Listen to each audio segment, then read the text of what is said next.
I decided to divorce Steven. On the first day after making up my mind, I threw away my wedding ring and bought a plane ticket. On the second day, I erased every trace of myself from the marital home. On the third day, I went to pick up my child from school and bought him everything he wanted to eat. The little boy sneered, "So Dad's going to marry Aunt Stella. You're scared now?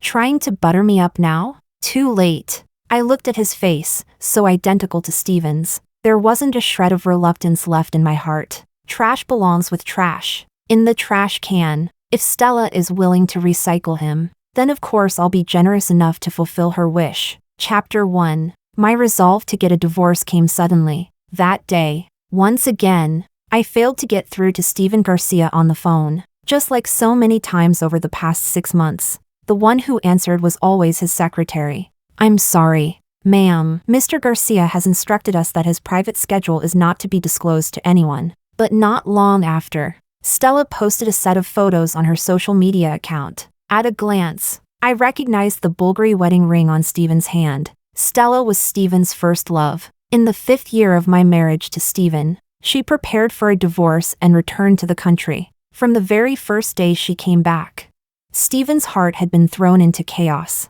Chapter 2. Actually, after hanging up the phone, I only felt a little upset. The thought of divorce wasn't that strong yet, until I suddenly fainted from hypoglycemia. At that time, the only ones in the room were me and Lucas, who had just come home from school. I was unconscious for about 10 minutes, and woke up to the sound of him shouting while playing video games. Lucas glanced at me once, then went right back to his game. I felt so awful that I could only muster all my strength to ask him for help. "Lucas, can you get Mommy a piece of chocolate, please?"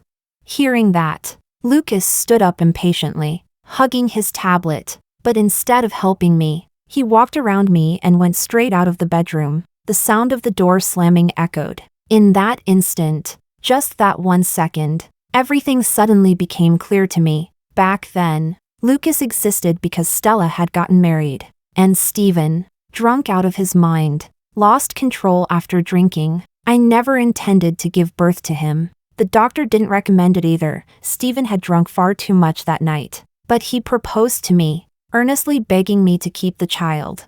I had liked him for so many years, how could I bear to refuse? So I got married. I gave birth. But now, the child I carried for 10 months, the child I raised with my own hands, had grown into someone so cold and selfish it made my teeth ache with bitterness. So why should I, for his sake, continue to endure and compromise in a marriage like this? Chapter 3. Steven still came home late at night. I didn't sleep. I waited for him the whole time. He seemed to be in a pretty good mood. He took a small box out of his pocket and handed it to me. "See if you like it." I opened it. It was a bracelet. In the photos Stella posted today, there was a very flashy necklace. If I wasn't mistaken, this simple bracelet was probably the free gift that came with the necklace. But I didn't even feel sad anymore. I even smiled at him. "It's quite nice." Steven seemed to relax. "As long as you like it." When he came out of the shower, he handed me the towel as he always did. I took it, just like always. Halfway through drying my wet hair, I suddenly stopped. "Steven." I called his name softly. He stayed seated, but raised his hand and grasped my arm. "What? Want it now?" I let out a faint, mocking smile. Stella had been back for 5 months, and Steven and I hadn't slept together for 5 months either. Seeing that I didn't speak, Steven simply turned around and pulled me into his arms. "Paula." There was a gradual heat in his eyes. He lowered his head, wanting to kiss me, but I pushed him away. "Steven." I smiled at him calmly. Every word I spoke was steady to the extreme. "Let's get a divorce." Chapter 4. Divorce? He was clearly taken aback. "Yes, divorce." I broke free from his arms, stepped back, and stood firm. "Because of Stella?" Steven frowned impatiently. "You know she's in the middle of a divorce. I'm just helping her out." His gaze suddenly stopped on my ring finger. The wedding ring was gone, leaving only a faint mark around the finger. "Paula, you're already a mother. How can you still be this willful?" I turned and walked toward the door. "The divorce agreement is on the desk in your study." Take a look at the property division. I only want what I deserve. If there are no objections, please sign it as soon as possible. What about Lucas? Stephen's voice was already laced with anger. Don't forget, his last name is Garcia. He's my son. Stephen Garcia's son. I held the doorknob, turned back, and smiled at him. He's a Garcia by blood, so I won't fight you for him. Paula. Stephen's face turned ashen. What exactly are you making a fuss about? Because I've neglected you these past few days? I told you, Stella is getting a divorce. I'm just helping her with the lawsuit. And Lucas is only 5. He can't be without a mother to take care of him. With a cold face, Stephen picked up his clothes. I'll treat today as you throwing a childish tantrum. I'll stay at the company apartment for the next few days. Paula, when you've thought it through and realized your mistake, come find me. Chapter 5. On the afternoon of the second day, Stephen received a call from the house staff at the marital home. Paula had cleared out all of her belongings, and the woman who had always doted on Lucas, handling everything herself, for the first time, hadn't personally taken him to school. Stephen couldn't help thinking of the divorce agreement Paula had prepared. In black and white, it clearly stated that she did not want custody of Lucas. That left Stephen utterly stunned. Paula hadn't had an easy delivery back then. Lucas had been put into an incubator right after he was born. Once her confinement period ended, she began raising the child with her own hands. Over the past 5 years, she hadn't been away from Lucas for a single day, so he didn't believe Paula would abandon the child, which meant that this whole dramatic move of hers was nothing more than jealousy over Stella. And jealousy, of course, only existed because Paula loved him desperately. Stephen knew she had secretly loved him for many years. When he and Stella were in love back then, she had been nothing more than an inconspicuous little girl. Later, when he and Stella broke up because of a misunderstanding, Paula reappeared by his side, already grown into a graceful young woman. It was hard to say whether that night of drunken loss of control had truly been an accident, or whether he himself had felt a stir of attraction. In the 5 years after their marriage, their life as husband and wife had been fairly harmonious, until Stella appeared. These past few months, he had indeed neglected Paula somewhat, but no matter what, Paula couldn't just casually bring up divorce, so he decided it was time to teach her a lesson. The house staff called again. Mr. Garcia, Madam has called a car and says she's moving out. Stephen Garcia silently lit a cigarette. Then he lowered his gaze to the wedding ring on his ring finger. After a long moment, he said coldly, "Let her go. Tell her that once she steps out that door, she is never coming back." Chapter 6. I went to pick up Lucas an hour early. I also bought him every toy he wanted, and all the junk food he liked to eat but I never allowed him to have. Yet Lucas didn't look happy at all. He frowned with a small face full of disdain and said, "So you found out Dad's going to marry Aunt Stella, and now you're scared? Trying to curry favor with me now? Too late." He smashed the toys onto the ground one by one, then stomped on them. All the food was thrown straight into the trash can. Then he looked at me smugly. "Go on. Hit me if you dare. I'll tell Dad immediately." I looked at that face of his, identical to Stephen's. There truly wasn't the slightest bit of reluctance left in my heart. "Lucas." I reached out and touched his face one last time. "I won't bother you anymore. Today, let's say goodbye completely. From now on, we'll never see each other again." "What do you mean?" Lucas froze for a moment, instinctively reaching out to grab me, but I dodged him, then smiled again. "It means I don't want you anymore." Lucas was completely stunned. After a moment, something like hurt seemed to flash through his eyes, but immediately after, he glared at me fiercely. "Who cares if you want me or not? Aunt Stella is 100 times better than you. Then let her be your mother." I raised my eyebrows indifferently. "Lucas, good luck." Chapter 7. The plane ticket I booked was to G-City. I spent half a month having a great time there with my best friend from my student days, until Stephen's call went through to my friend's phone. "Paula, Lucas is sick. He's crying and insisting on seeing you." I thought about it for a moment, then replied calmly, "It's normal for kids to get sick when the seasons change. The Garcia family has a family doctor and a private hospital. They'll take good care of him." Stephen didn't say anything else and hung up directly. My friend asked me a little worriedly, "Paula, do you really not want the child anymore?" She knew how much effort and heart I had poured into Lucas. I nodded. I don't want him anymore. Then, "Stephen, do you still like him?" In the past, just hearing the name Stephen would make my heart race uncontrollably. But now, there wasn't the slightest ripple. "I don't like him anymore. I really don't, at all." My friend couldn't help cheering. "Paula, this calls for a celebration. Tonight, we drink till we drop."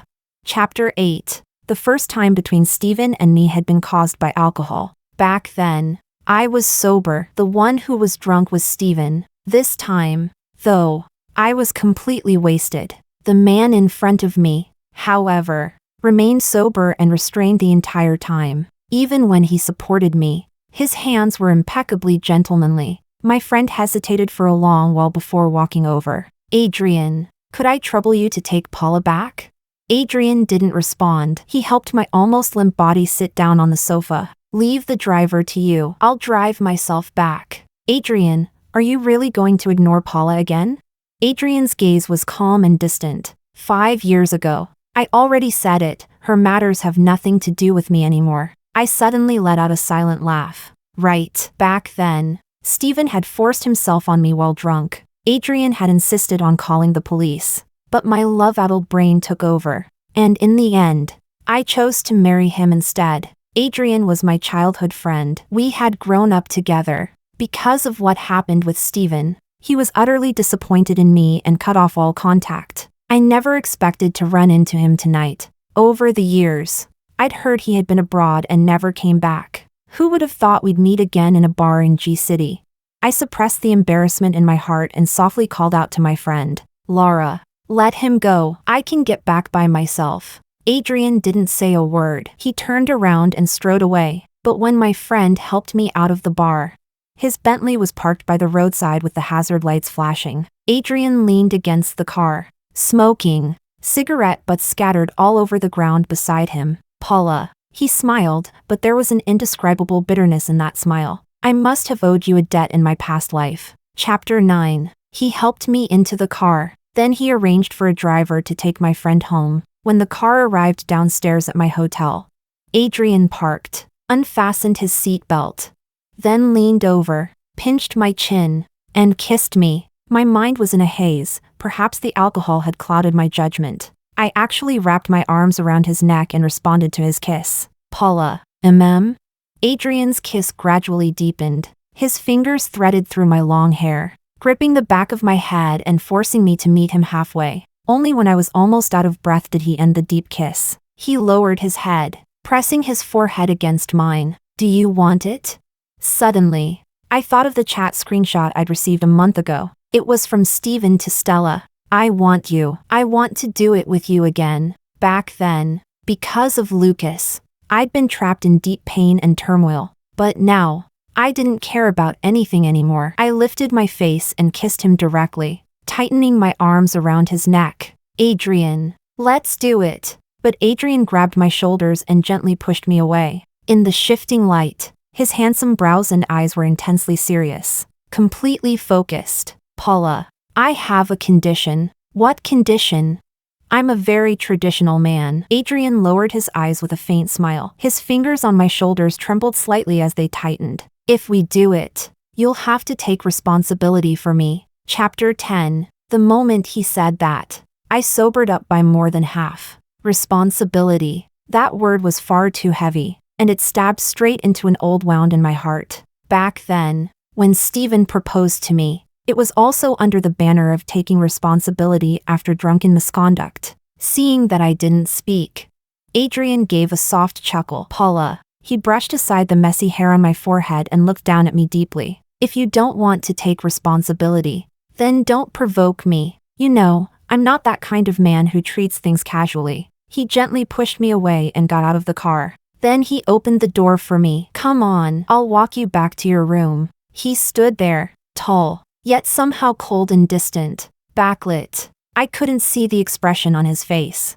I only felt an inexplicable sadness. Adrien walked me to the door of my room. After watching me go in, He left directly. I leaned against the back of the door for a long time without moving. I didn't know whether it was the alcohol making me uncomfortable, or the last look Adrien gave me as he left.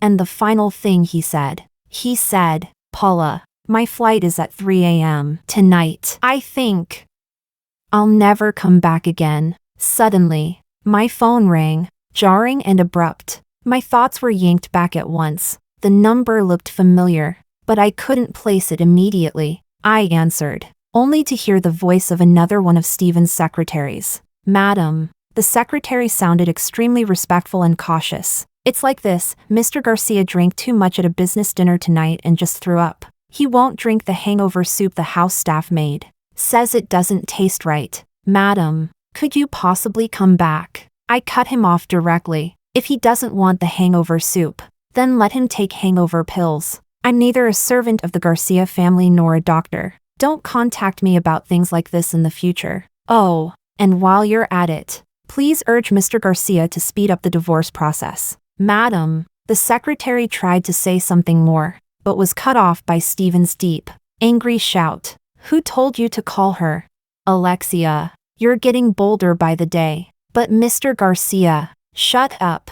My affairs have nothing to do with Paula. If you take matters into your own hands again, resign yourself. I couldn't be bothered to listen any further and hung up directly. There wasn't the slightest ripple in my heart. I casually added Secretary Alexia's number to the blacklist as well. Chapter 11. At 1 o'clock in the morning, I woke up for no reason at all. I found Adrien's account in my WeChat contacts. In the 5 years I'd been married to Stephen, we hadn't exchanged a single holiday greeting, yet Adrien was still using the same profile picture he had for over a decade. A roughly carved little wooden doll, barely recognizable as a little boy. It was the first figurine I ever carved. Back when I'd whimsically tried learning wood carving, I later gave it to him. Staring at that avatar, I couldn't help smiling, but as I smiled, tears fell for no apparent reason. I sent Adrien a message. Adrien, my tooth hurts so much I can't sleep. The chat window quickly showed typing, but no message came for a long time. Just as I was getting drowsy, on the verge of falling asleep, the notification sound rang. I bought you some medicine. A same-city express delivery will bring it over shortly. I froze for a moment before replying. Oh, Adrien didn't reply again. I held my phone, but sleep no longer came, and there were no more messages from him. About 40 minutes later, the doorbell rang. Feeling listless, I got up and went to open the door. But when the door opened, standing outside wasn't a delivery rider. It was Adrien, fatigue still visible on his face. Adrien? I was stunned. He was still holding the bag of medicine, his expression calm. Same tooth hurting again? I nodded blankly. He set the medicine down, then went to the bathroom to wash and disinfect his hands. Open your mouth. Let me take a look. You're not even a dentist. Paula, when have I ever not handled your toothaches? The moment he said that, both of us froze. We hadn't seen each other for 5 whole years. Adrien's expression cooled slightly, but his movements were incredibly gentle. He pressed me down onto the sofa, tilted my face up, and had me open my mouth. With long, practiced fingers, he found the wisdom tooth that always gave me trouble. But this time, that tooth wasn't swollen or inflamed at all. Adrien glanced at me. Then, unhurriedly, he withdrew his fingers. Paula. He took a disinfectant wipe and carefully cleaned each finger. Then he cupped my face and lowered his head. You lied to me. I didn't dare look at him, my eyes darting away. I'm sorry. No need to apologize. Adrien suddenly curved his lips into a smile. I'm very happy. Adrien? I looked at him in surprise, and he kissed me. I missed my flight. Then what do you do now? I was going back to go on a blind date. And now, he added lightly. The prospective wife flew away too. Then what do you do? What do you think, Paula? Adrien brushed aside the messy strands of hair by my cheek, deepening the kiss little by little. How about you compensate me with one? I've been married, and I've even had a child. It's fine. I'm older, a leftover man. As long as I can get a wife, I'm satisfied. I couldn't help laughing. Adrien, what kind of leftover man are you? Women chasing you line up all the way to France. Adrien looked at me deeply. But I'd rather have nothing than settle. I really couldn't tell. You will, he said calmly, when we do it. Chapter 12. At the time, I truly didn't realize that what Adrien said carried a double meaning. Not until our first time, when he couldn't even wait to carry me to the bed. My knees rubbed painfully against the sofa. I couldn't help biting him. Adrien. My knees hurt. His burning hot palm clamped around my waist. And he lifted me, turning us over. The position shifted, he leaned back against the sofa, and I sat in his lap, my back to him. But the moment I sat down, I felt the muscles in his waist and abdomen tense instantly. Even his breathing turned rapid and rough. Paula, I'm sorry. I can't really hold back anymore. I'd originally thought that what he said earlier meant I'd see how he performed in the future, but I never expected that at nearly 30 years old, he was actually still a first-timer. All those years abroad, he hadn't even dated a single girlfriend. Adrien, all these years, you never fell in love? I lay face down on the pillow, letting him clean me up. Adrien lowered his eyes. His movements were gentle, but he didn't look at me, and he didn't speak. Not until after we finished showering. For once, he took a cigarette and went out onto the balcony. When I went to find him, he was holding the cigarette between his fingers, gazing into the vast night sky, lost in thought. Adrien, I hugged his waist lightly from behind. What are you thinking about? Thinking about whether you'll take responsibility, or just have your fun, pull on your skirt, and walk away. I couldn't help laughing. Am I really that bad? He turned to look at me. There was a faint redness in his eyes. You are. Adrien. I couldn't laugh anymore. My eyes burned with swelling tears. Yes, back then, when he went abroad, I had promised him that I would marry him when he came back. But I fell in love with Steven, and then, in a muddled mess, ended up with that chaotic night. Adrien. I held him tightly. I'll take responsibility for you. Good. He held me even tighter and kissed me fiercely. Paula, since you said you'd take responsibility, then you'd better take responsibility for me till the very end. Chapter 13. On the 30th day in G City.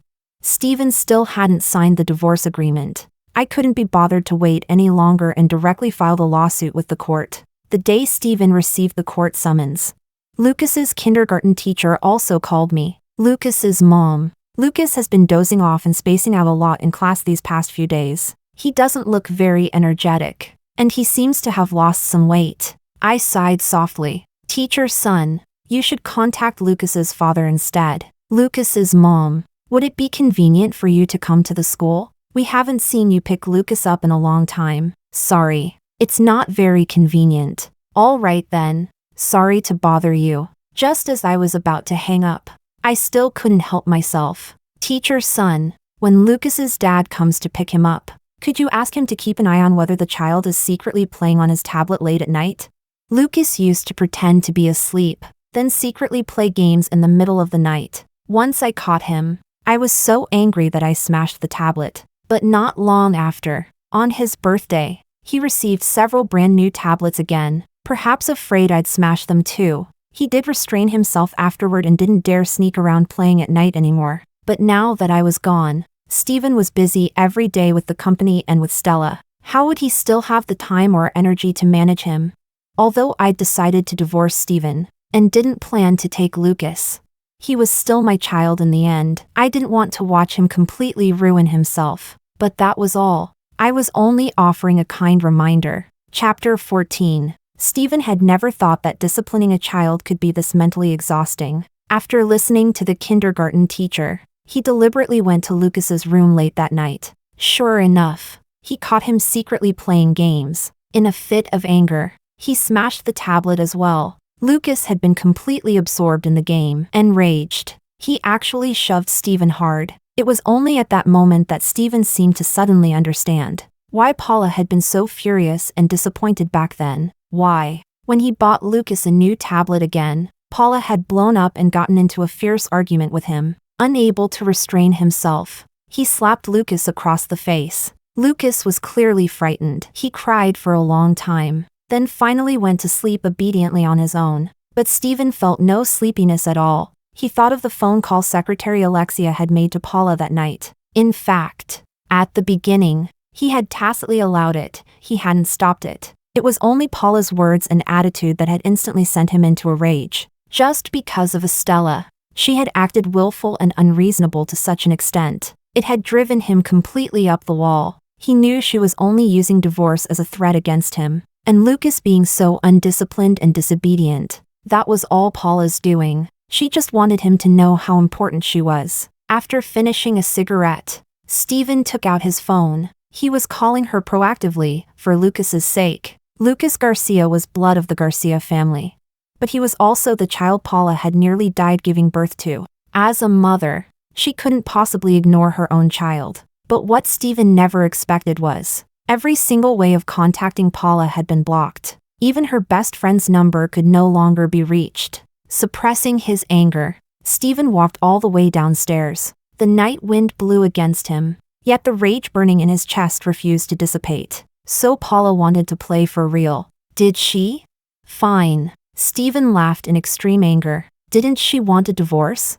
Then he would grant her wish. He was now impatient to see what expression Paula would wear when he truly signed his name on the divorce agreement. What had started as an act would turn into reality. She would surely regret it beyond measure. After all, she had once adored him so deeply, so much so that the moment Stella went abroad, Paula immediately appeared by his side. She had bewitched him, thrown his heart into chaos, and ended up having that kind of night with him. With Lucas, she had gotten her wish, becoming Mrs. Garcia. This time, however, he would give Paula the harshest lesson of all. He would make her understand what it truly meant to regret something beyond redemption. Chapter 15. When Stephen's lawyer called, Adrien was relentlessly wrapped around me, determined to prove that he wasn't all bark and no bite. Ms. Paula, Mr. Garcia asked me to inform you that the divorce procedures will be handled in the capital the day after tomorrow. As the lawyer's voice, cold yet polite, came through the line,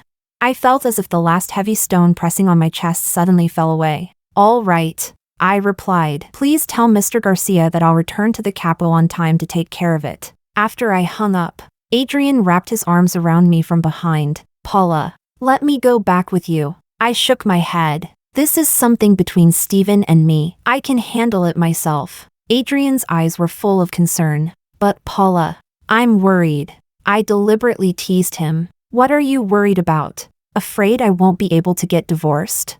Adrien suddenly smiled, but the smile carried an indescribable fragility. Paula, you'll never know how much it hurt me back then when I heard you were with Stephen, but I would never force you, never pressure you. You are free. That night, when I said you had to take responsibility for me, you don't actually have to take it seriously. Even if you don't take responsibility, it's fine. I turned around, hugged him, and lifted my face to kiss him lightly. But Adrien, these days with you have been so happy, and just now, you made me feel really good. I gently bit his chin. I'll take responsibility. Wait for me to come back. The eyes that were always warm and steady suddenly looked as if an entire sky of stars had fallen into them. Paula, he flipped over and pressed me down onto the bed, his deep, mellow voice sounding by my ear. I can make you feel even better. Then does that mean, for the rest of your life, you won't be able to bear leaving me? I wanted to laugh, but my body was rocked so hard it felt like it was about to fall apart. Physiological tears welled up at the corners of my eyes, misting my vision. Adrien, he lowered his head, kissing me in countless tiny, lingering touches. That fierce intensity gradually turned into something like a gentle, soaking rain. I couldn't take it anymore, my voice breaking into soft sobs. Adrien, it's too much, or does it feel good? Paula, tell me. He seemed to be holding himself back to the limit. The muscles in his forearms taut. Beads of sweat fell one by one onto my chest. In the end, I couldn't hold on anymore. I shook my head, crying softly. It feels good.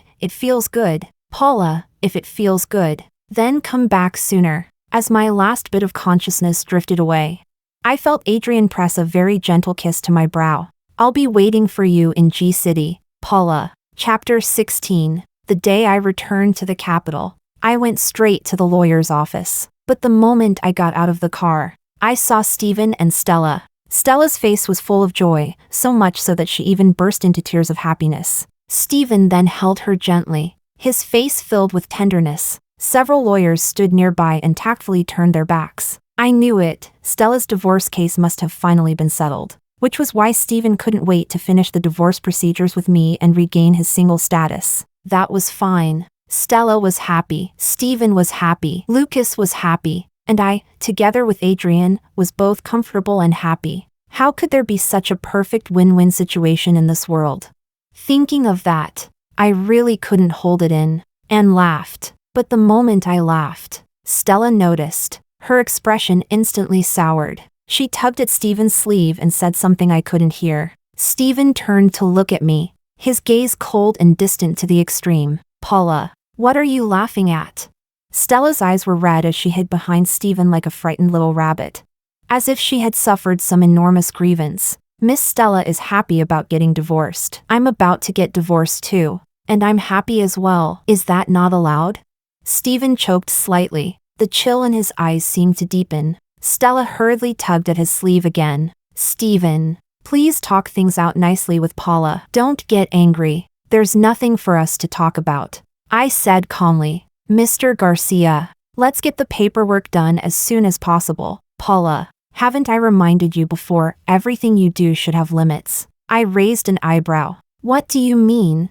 If the divorce procedures are completed, you will have nothing to do with the Garcia family ever again. And Lucas Garcia, I will never allow you to see him even once more. Hearing that, I couldn't help feeling a trace of melancholy in my heart. A person can come to a realization in an instant, but bonds of flesh and blood aren't something that can be completely severed in a single moment. Still, I am first and foremost an independent individual, only after that am I Lucas's mother. I believe that after enough time has passed, after enough healing, that day will come. Mr. Garcia, actually, if I wanted to take this to court and fight for visitation rights, I would absolutely have a chance of winning. But right now, I don't want to waste any more time on matters like that. Lucas and I have a shallow bond as mother and son. We annoy each other just by looking at one another. If we don't meet, then we don't meet. I didn't know why, but after I said those words, Stephen didn't look relieved at all. Instead, he seemed almost like a cat whose tail had been stepped on, slightly out of control. Paula, you really are ruthless. I've never seen a colder, more heartless mother than you. Lucas doesn't like you. I didn't understand it before, but now I do. Since you refuse to repent, I won't give you any more chances either. After saying that, he turned around and got into the car. He didn't even notice that Stella hadn't gotten in yet. I didn't care about anything he said, because I had long since stopped caring about him altogether. Chapter 17. When the divorce procedures reached the final step, Stephen, usually so decisive and ruthless, became inexplicably hesitant and clingy. Paula, this last signature isn't done yet. If you admit your mistake now. Admit what mistake? I signed my name without the slightest hesitation, then slid the documents across the table to Stephen. Not being tolerant enough of a mistress? Or being too strict when disciplining a child? Perhaps my attitude finally enraged Stephen completely. His face turned livid as he picked up the pen and signed. Paula, even if you regret it later, it'll be useless. Even if you come back crying and begging me, I won't soften my heart again. I stood up and very carefully gathered all the documents, making sure they were properly organized. Mr. Garcia, Lucas isn't bad by nature. With strict guidance in the future, he won't go astray. You're his biological father. I trust you'll fulfill that responsibility. No need for your concern. Lucas will become the most outstanding heir of the Garcia family. I smiled faintly. Let's hope so. That would naturally be for the best. Chapter 18. I returned to G City quietly, a full day earlier than the time Adrien and I had agreed on. At that moment, Adrien was eating in the hotel's buffet restaurant. I called him. On the phone, I deliberately pretended to sound dejected. Adrien, Paula, what's wrong? I might not be able to return to G City at the agreed time. There was a brief silence on the other end of the line. Did something happen? I'll book a flight right now, don't worry. Wait until I get there and we'll talk. No, Adrien, I stood by the fountain outside the restaurant, watching through the glass as he put down his knife and fork, stood up, and walked quickly toward the exit. A bittersweet warmth suddenly flooded my heart. Look outside, do you see the fountain? Adrien stopped, then turned to look in my direction. I smiled at him and waved hard. Adrien, I'm right here. The restaurant was crowded with people, yet in my eyes, there was only him, holding his phone. He strode toward me. After a few steps, he simply broke into a run. At dusk, the setting sun was as beautiful as a painting. The wind lifted the hem of his trench coat, revealing legs absurdly long. He smiled at me, his eyes slightly red, so handsome it stole my breath and made my heart surrender completely, until he wrapped me tightly in his arms, holding me close, locking me against his chest. Paula. He cupped my face and kissed me, a little forcefully. By the end, he even bit my lip lightly. Paula, do you know what? I hate you to death. Adrien raised his hand to cover my eyes, then gently kissed the faint mark on my lips. But I love you even more, Paula. Chapter 19. After Adrien and I registered our marriage, we temporarily settled down in G City. In the second month after we got married, one of Steven's closest friends suddenly called me. Sister-in-law, is this a good time? What's the matter? Well, sister-in-law, Steven asked a few of us out for drinks tonight. He's drunk now, and after getting drunk, he refuses to let us take him home. You can call the Garcia family, or ask Stella to pick him up. I glanced at the tightly closed bathroom door and gently cut him off. Sister-in-law, Steven won't allow it. Just now, he suddenly called out your name. I found it a little funny. If I hadn't divorced him, if Stella hadn't regained her single status, the name he would have called out should have been Stella's. There is a kind of man who seems to only ever love the woman who leaves him. I interrupted my friend again. From now on, just call me Paula. And also, Steven and I have been divorced for a long time, so his affairs aren't my responsibility anymore. After saying that, I hung up without waiting for the other side to respond. Just as I ended the call, Adrien came out of the bathroom. Who was it? He asked casually. I answered just as casually. Someone unimportant. As I spoke, I reached for a towel, intending to help him dry off, but Adrien took it from my hand. You don't need to do these things. It's not tiring. He dried his hair in just a few quick motions, then smiled at me. Even if it isn't tiring, there's still no need. By my side, you don't need to do anything. Yet every day, without fail, he patiently blow-dried my long hair for me. Don't you find it annoying? Adrien turned the hairdryer to a medium warm setting. Hearing that, he only looked at me gently. I'm not someone who fails to appreciate good fortune. Hubby, I couldn't help turning around to hug him, lifting my face for a kiss. Adrien lowered his head and kissed me, then stopped himself. Wait until your hair is dry, or you'll get a headache. I pouted at him, but couldn't resist reaching out to touch the firm abs at his waist. Only you, at a time like this. And you can still wait. Chapter 20. After our honeymoon, Adrien and I returned to Beijing together. Aside from our closest family members and my best friend, almost no one in Beijing knew that I was married, and we were planning to hold a wedding ceremony here as well. After all, both Adrien's family and mine were in Beijing. I ran into Steven again at a senior elder's birthday banquet. That elder wasn't particularly close to my family, but he had a very good relationship with Adrien's parents. So Adrien brought me along. Not long after we entered, Adrien was called away by the elder. Having lived abroad for years, he was naturally considered a rare guest. I went over to the dessert table to get some small cakes. When I turned around, I saw Steven and Lucas. Father and son were dressed alike, with the same small faces, quite eye-catching. Really, when Lucas saw me, his eyes instantly lit up. He even instinctively called out Mom and started toward me. But after taking just 2 steps, he seemed to remember something and stopped awkwardly. Steven's expression remained blank, but the corners of his lips were drawn tight. I nodded to them, suppressing the faint ache in my heart, and turned to leave, but Steven suddenly walked over. Paula. He looked at me for quite a while before speaking again. Since you're back in Beijing, Come back and stay at the Garcia house. Lucas misses you very much. I was rather surprised. Go back to the Garcia house? Stephen Garcia cleared his throat lightly, turned his face away, his voice a bit unnatural. You are, after all, Lucas's biological mother. He's not even 6 yet, he needs a mother to take care of him. Stephen, we're already divorced. I frowned, preparing to leave again. But Stephen grabbed me and said something unexpected. Paula, Stella has already returned to the US. What does that have to do with me? I shook off his hand and took a step back. How could it have nothing to do with you? He frowned. Didn't you get angry and insist on divorce because of Stella in the first place?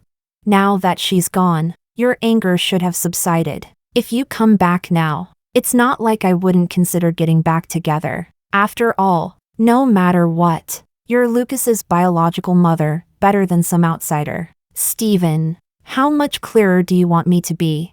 When I divorced you, I never once thought about getting back together. Paula, I'm giving you a way out. I don't need it. I truly couldn't hold it in anymore. I raised my hand and showed him. Stephen, I'm married. The wedding ring on my ring finger glimmered quietly, dazzling yet restrained. Stephen's dark eyes contracted, his face instantly turning cold. But in the next moment, he looked at me and smiled faintly. Paula, there's really no need for you to do this. I already said it. If you want to remarry, I'm not unwilling to consider it. You say you're married, then where is your husband?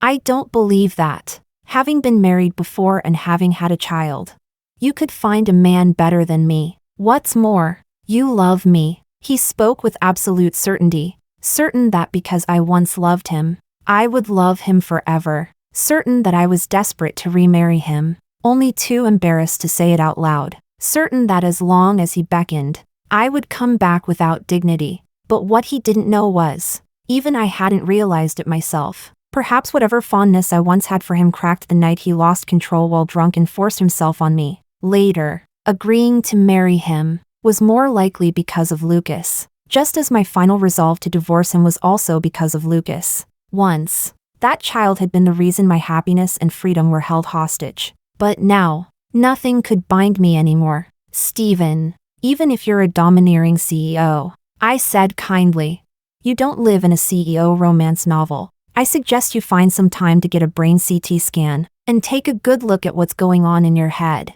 As soon as I finished speaking, I saw Adrien striding toward us. Chapter 21. He was dressed in a full black business suit, looking imposing and strikingly handsome. On the ring finger of his left hand was a wedding band, matching mine perfectly. Paula, he called my name gently, walking over to my side. He naturally intertwined his fingers with mine. The matching rings on our hands reflected each other brilliantly, making the lone Bulgari wedding ring on Stephen's hand look inexplicably ridiculous. Hubby, I'm a little hungry. Can you get me that small cake? I want the mango one. Adrien pinched my cheek lightly. Okay, but don't eat too much sweet stuff, or your tooth will hurt. He turned to get a plate and helped me pick out the cake, but Stephen suddenly lost control and swatted the plate to the ground. Adrien frowned and lifted his gaze, displeased. Mr. Garcia, what do you think you're doing?